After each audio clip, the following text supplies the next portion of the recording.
कासेगावची हिंद केसरी बैलगाड्या शर्यतीची आज पहिली मीटिंग पार पडली। ही मीटिंग आपले लाडके अतुल भाऊ यांच्या फार्म हाऊसवर होती। सगळ्यांचं स्वागत करायला भाऊ बाहेरच उभा राहिले। मीटिंगला येणाऱ्या सगळ्यांना भाऊंनी जेवणाचं एक आमंत्रण पण दिलं। एकीकडे जेवण तर दुसरीकडे पहिल्या मीटिंगचा नारळ पण फुटला। बैलगाडी शर्यतीच्या नियम आणि अटी कशा असाव्यात, बक्षीस किती ठेवायचं, कुणाला कोणतं काम द्यायचं, येणारी प्रत्येक बैलगाडा चालक मालक यांची काळजी कशी घ्यायची, यावर झालेली चर्चा आपण सगळी आता ऐकूया।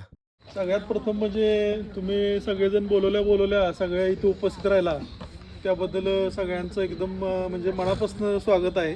आपण जयंत पाटील साहेब आपले सर्वांचे लाडके नेते त्यांच्या वाढदिवसानिमित्त आपण ह्या बैलगाड्या शर्यतीची सुरुवात केली। म्हणजे सगळ्यांनाच अभिमान आहे की कासेगावातला प्रत्येक समाजातला असेल, प्रत्येक धर्मातला असेल, प्रत्येक जातीतला असेल, अगदी आवर्जून तिथं त्या बैलगाडीसाठी अथक परिश्रम घेताय। ती मिळून ठरवता किंवा तुम्ही मिळून ठरवा, त्याच्याबद्दल काही माझं ऑब्जेक्शन नाही। रानात फक्त रोटरचं बघायचं, प्रत्येकानं आपलं आपलं काम करा की साडीचा विषय तर आहे तसा ठेवूया। गोष्ट आपण महाराष्ट्र असेल किंवा महाराष्ट्रातल्या बैलगाडी क्षेत्राला पटवून देण्यात सफल झालो, कारण आपण चांगले निर्णय घेतले। कुठल्याही बैलगाडी मालकावरती अन्याय होईल असं कुठलंही साधं कृत्य सुद्धा आपल्याकडं झालं नाही।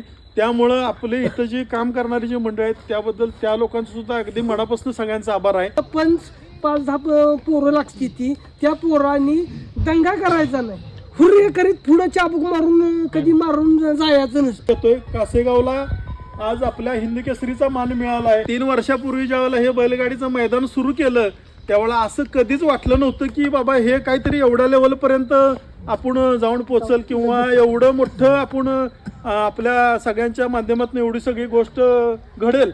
पैशाचा महिना नाही बरोबर आहे, गाडीवानाच गुलाल महत्वाचा करेक्ट आहे। त्यामुळं बक्षीस आणि यंदा त्यात अजून सुद्धा बदल करायचा आहे। त्यात असा बदल करायचा की ह्या महाराष्ट्रात कुठंच असं मैदान होणार नाही, अशा दृष्टीने आपण पावलं उचलायची, तर अशा दृष्टीने सगळ्यांनी वागायचं। मीटिंग संपल्यानंतर सगळ्यांनी जेवणाचा आनंद घेतला। आता जसं जसं नियोजन होईल तसं तसं तुम्हाला प्रत्येक गोष्ट सांगण्यात येईल बरं का। आता भेटू आपण नंतरच्या मीटिंगला।